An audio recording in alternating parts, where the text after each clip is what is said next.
We have more to share involving the Mumps case reported in Ramsey County that we first told you about yesterday. Audrey Russo spoke with public health workers about the very contagious infection and why it's showing up now after years of no cases. Audrey? Yeah, Julie, this is Ramsey County's first case in 5 years. Now, it was confirmed back in December, and it was nipped in the bud before it could become an outbreak, which is good because the complications of mumps include hearing loss, meningitis, brain inflammation. Now, it's also preventable through a vaccine that's more than 90% effective. But that vaccine stat isn't landing, and public health nurses say they're struggling to break through a lack of trust in the shot. Months ago, Ramsey County public health workers had to act fast. We controlled a case.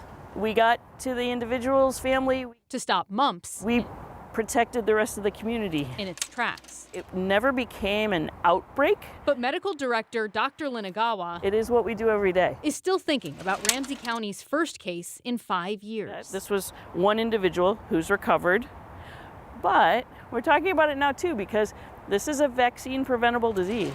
Preventable with the measles, mumps, rubella shot, which Dr. Ogawa says is 95% effective. 95, the same percentage needed for herd immunity. But when it comes to the vaccination rate, Ramsey County's MMR stat for 2-year-olds hovers at 82%. We've felt like there's been a lost in faith and trust in public health. We want to protect people, but we want to meet them where they are. I think it's just an extra added precaution to kind of guarantee the safety of society. Chrysanthi Sikala wasn't just convinced by stats. I had it.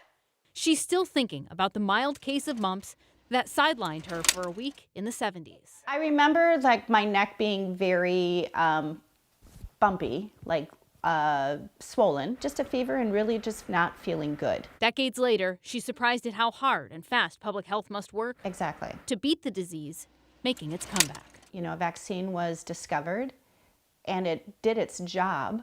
Why are we going to push the envelope on that? Now, Ramsey County does offer low-cost vaccine clinics for all childhood diseases, regardless of insurance status, and we'll have more on that coming up on KARE11.com. Back to you.